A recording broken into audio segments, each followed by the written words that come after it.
everyone, and welcome to the last of Wave 17's reviews for Attack Wing, and it is the IKS T'ong, which was from the Next Generation Season 2 episode, The Emissary, not to be confused, of course, with the pilot for Deep Space Nine, which was called Emissary. So, here we have an interesting little miniature to kick us off. Paint scheme I really like. I think they've done a really nice job with the paint on this one. It's gone for kind of a metallic pimped gold green kind of effect. There's some really nice highlighting of the surface detail on here, that they've got the panels in a different shade. It really works. They've got the paint on the engine section there. I think that should really be more of a grilled effect, but given the size, I can't really complain on that one. And you've got the impulse engines highlighted at the back. There's no splodging anywhere. It's really nice and crystal. They've done a really nice job putting those features on. Even on the underside, I'll just tip her over. In fact, I'll just take her off the stand. Even on the underside of this one, we've got some really nice detail. Even down to the fact that they've managed to do the torpedo tube on the front in that red there. So they've even highlighted those little features. And I think that's a cracking deal they've done there. So yeah, a really nice miniature. Not knowing too much about the HeroClix models beforehand, apparently this bridge module here with this little like elliptical dome and a little bridge unit were on sideways. That's been corrected, which is excellent. So you know that they're getting the points right. And then some idiot put the engines on the wrong way. So as you would know with any Klingon vessel, particularly this, the engines go backwards, not forwards. So while it looks really cool, it is actually wrong. So I suspect that these will be coming off at some point in the future and being reset by my my rather model worthy dad, who is a pretty good modeler and will do a much better job of it than I would. So overall, it is still a nice little model. It's well painted, it's well presented, and Eagle Moss should be, no, sorry, Eagle Moss. Thinking of another collection completely there. WizKids should be really proud that they've done a great job of producing this one. In fact, all three models from this round have been pretty well produced, apart from that torrid paint scheme on the Vrax. Anyway, let's just pop it back onto the stand. So as we said, it's the IKS Vrax from Next Generation. Pretty much standard for your sort of K'T'inga D7 star. So you got a 4 attack, you got a 1 defense, you got a 4 hull, and you got a 3 shield. You got a forward and a rear arc on there. Your usual stats. So you've got your standard evade, target lock, cloak, and sensor echo. Pretty much standard on Klingon vessels. And not a little bad shit to go with it. So we'll just pop her out of the way for now. If at any point I cough during this, it's because I've just been having my wife's rather exceptional chocolate cake. But we can come to that another time. The IKS T'ong, as we said, it is a K'T'inga Class vessel. The pictures they seem to be using for this are varied, because on the movement card they've got a picture from, I think that's from Enterprise, from the motion picture, and then you've got ones from Next Gen. So they're kind of mixing up the pictures they've used. Now, as I said, the T'ong, there is your stats, as we said. If you go for the generic ship, you do lose one of the shields, and you also lose the tech upgrade. You get 24 points for this one, which is nice. It's a bit of a smaller ship. It's also great if you've got the scenario for the movie refit Enterprise, because that requires 3 Klingon ships of around that kind of hull value. So you could actually use this one as part of that if you were trying to play it as authentically as you wanted to with some K'T'inga class ships. As we said with the Wave as well, it's pretty much that standard manoeuvre. It's that 1, 2, 4 forward with the variety of left and right, the banks, and the sharp turns as well. You are going to be paying the penalty on auxiliary power tokens on the 3 sharp right and sharp left, plus that nifty little 180 turn there that'll certainly give your opponents a little bit of a challenge. What I really like with this one is the attack feature that you get with the T'ong is that when you attack a ship with your primary weapon that has a larger hull value and or primary weapon value than your ship, you gain 1 attack die. So anything that's got a primary weapon that has a value of 5 or a hull value of 5 again, you're going to be in a much better position. So I suspect if you're using one of the larger Federation ships, that could be a bit of a task. I would think, when I think sort of straight away of ones we've had recently, I'm thinking Prometheus with a 5 on its weapons would certainly be a ship that you would be gaining that 1 attack dice. You'd be up to 5 yourself, which is really nice. So a really nice sort of feature ship. to be using, and I like the fact that it is quite an offensive Klingon ship as opposed to the ship that we had with Core recently, where we actually found that quite a lot of features were very, very defensive. Okay, so let's move on and take a look at our captain options for the T'ong. We have, of course, K'T'inga, who is the captain from the episode, and we have Morag. I'm hoping I'm saying that right, and it's not just taking a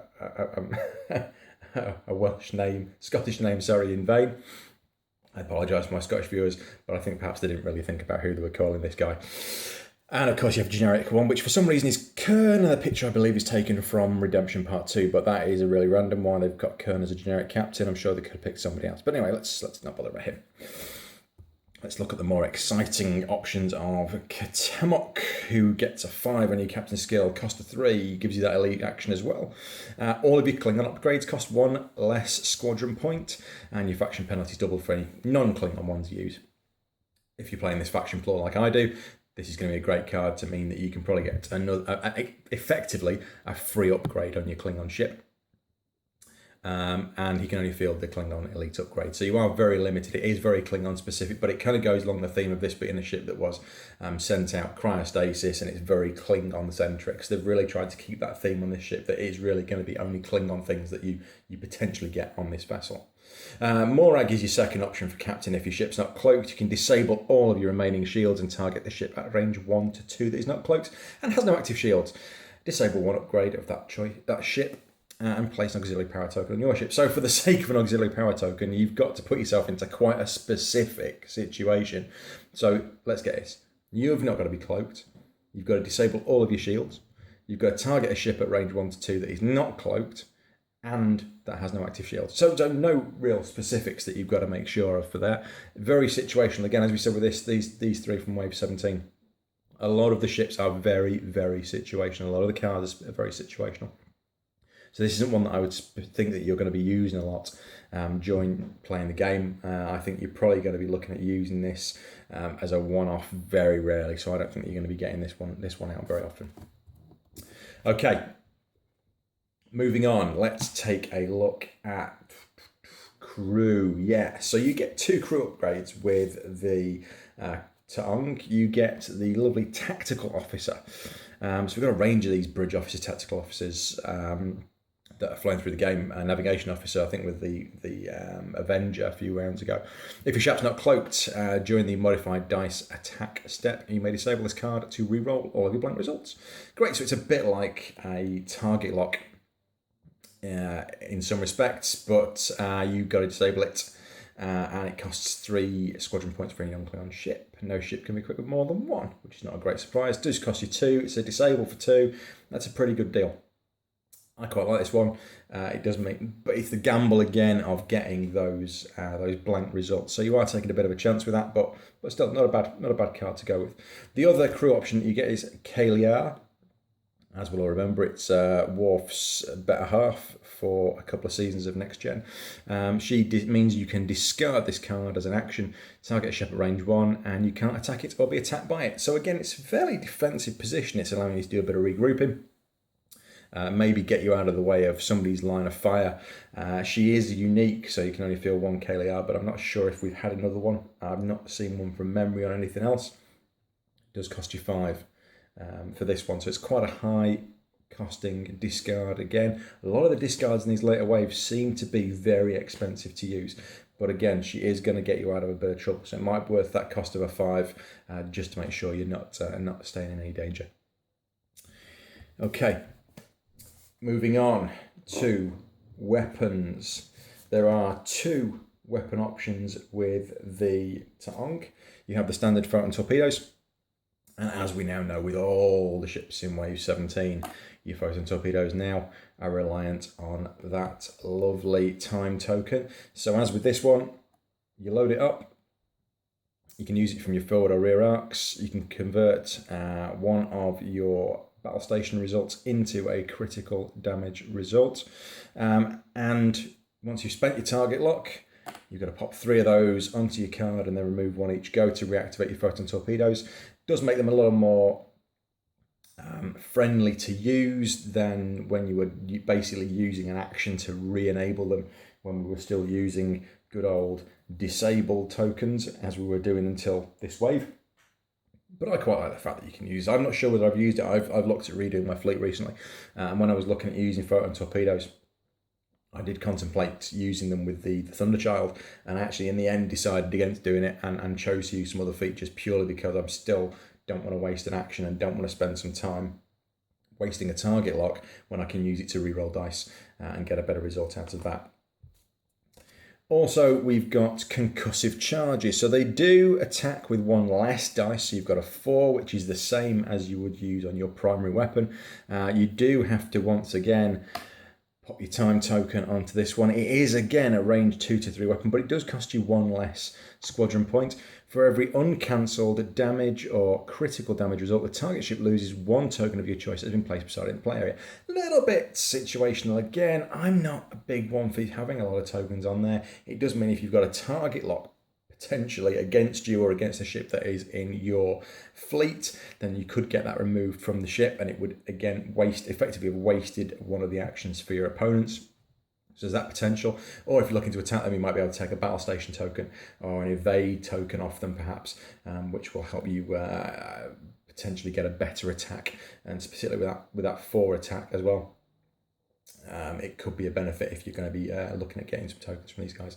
But yeah, a really nice card. I'm still not a great fan of whether or not I would use it, particularly because it's using a target lock and then you're going to have to re-enable it, and it could be a good game long player, so you're going to be continuously using this to remove upgrades from other ships. So you could effectively use the T'ong to go and kind of play behind maybe 2 or 3 other ships, just to be kind of picking off upgrades from other vessels to keep you kind of leveled up during the game. So could be a good idea to use that one. Okay, so the final set of upgrades for your ship with this one is your tech upgrades. There is but one, and it is an interesting one actually. It's cryogenic stasis. So at the start of the game, you can place 2 non-Borg crew upgrades with a cost of 5 or less underneath, face down underneath this card. So what your action is, so when you get to action stage, you can flip one of the upgrades that's beneath the card and deploy it to your ship, even if it exceeds your ship's restrictions, and place 2 time tokens on that upgrade. So effectively, you activate the upgrade as part of your ship, and then you put your 2 time tokens again. There we go. Pop 2 of those onto the card, so you've then got 2 turns before that upgrade becomes available. And it says discard this card when there are no more upgrades beneath it. And the question that's come up is this kind of key wording here is upgrades with a cost of 5 or less down beneath this card. So is that both the cards total 5, or is it that each card can be up to a value of 5? So you could have 2 cards that are a value of 5. Now, if you look at the crew upgrades for this ship, K'T'inga was a 5 and the tactical officer was a 2. So if you go on the cost of 5, you would only be able to have K'T'inga under there. But if you had 2 crew upgrades up to a total of 5, if you had two crew upgrades, it's just the word in it is very, very random. So you could have, a tactical officer and somebody else who's on the crew who are a value of 2 up to that value of 5, or is it that you can have 2 that are? I'm not sure. Personally, I would say it's going to be 2 with I would go with 2 with a value of 5, which makes it much more interesting to use. So I'd have K'T'inga and probably somebody else who was another 4 or something like that to give me a better upgrade, rather than 2 upgrades that total 5 between them. That's my personal thing. If somebody can tell me anything different, then brilliant. But yeah, it's a really nice card. I really like this one, and the fact that it costs 5, you know what, it could be that could indicate that it's got to be 5 points worth of upgrades, or it's got to be you're getting actually effectively 2 for the price of 1, with the fact that it's costing you 5 to get 10 points worth of upgrades. But we'll see. I'll keep an eye out and see what I find out about this one, because I quite like to see if it is a total of 5 points, which would mean you can only use K'T'inga under there, or if it's 2 that you could do up to the value of 5. So we'll come to that one. But yeah, nice little piece of kit. Again, keeps with the episode, keeps with the theme of the episode of the cryogenically frozen Klingons on the ship, and the story behind it. So yeah, really good move. Your only elite action with this pack is Devotion to Duty. So when attacking with your primary weapon this round during the roll attack dice, you can discard the card to gain 1 attack dice for every damage card assigned to your ship. So this is kind of a last stand one. So if you've already taken damage, you can effectively add another 2 dice to your attack. You can go up to 6. So that would give you a pretty decent attack to kind of go out with and hopefully take another ship with yourself. Very Klingon action if ever I saw one, to kind of go out with a blaze of glory. It does kind of seem to be a theme across the Klingon ones, whether it's suicide, whether it's being very defensive. This kind of thing seems to be something we see quite a bit of. But I really like the idea behind that card, that you can have one final kind of bash to see what you can get. But again, it's going to be reliant on when you've got some damage, so it's a really nice one. It only costs you 4, but it might be the difference between winning and losing. And you might go out when you've got a hull value of 4 with this ship. So you might have 2 hull left, 1 hull left, and just take a bit of a chance. But yeah, really nice one, Devotion to Duty. I can see myself popping that into a Klingon fleet if I used it. And finally, to round this one off, the mission is Long Range Mission. And the setup is basically, as you would expect, based around the emissary, the episode, with the Klingon ship here, coming from north to south, your Federation ship with the starbase, and the concept is that the Klingon ship has to destroy this starbase, while the Federation ship has to attempt to negotiate with the Klingons and stop them. So you have 3 time tokens, and as part of your actions during the game, you can choose to use your action to basically give a mission token and start negotiations. And once you've got 3 of those in the Klingon ship, you can actually create negotiations. You can only fire on the Klingon ship, apparently, when it's starting to shoot at the outpost. So that's going to be 2 or 3 goes before it even gets to that stage. Nice little mission. Again, keeps with the episode. I like the theme that they've done with that. I haven't played it, admittedly. As you can see there, it's 40 squadron points for the Klingon ship and then 60 for the Federation ship. So you could use your Enterprise from the original box for this one, which will keep it with the complete theme of the episode as well. But yeah, really nice one. It's a 4-card mission. As we can see, 4 cards on that one, just giving you the overview. Pretty standard objective token and 3 mission tokens needed, 2 players. But yeah, really like it. Really, really like that one. As usual with this one, you did also get the standard extra rules cards, which were covering off the time tokens, which we covered in the Thundershower video, and also it talks about those ongoing actions as well, which we haven't seen anything of. So there we go, let's bring him back in the T'ong for the final time. As we said, pretty nice ship. I've just put K'T'inga on there just to show you that it does actually fit the stand, which has been really nice as usual. And yeah, a pretty nice little ship just to round off Wave 17. With Wave 18, we have the Bioship Beta from Species 8472. We have Quark's Treasure, and we have the USS Phoenix. So there's 3 really interesting ships coming up.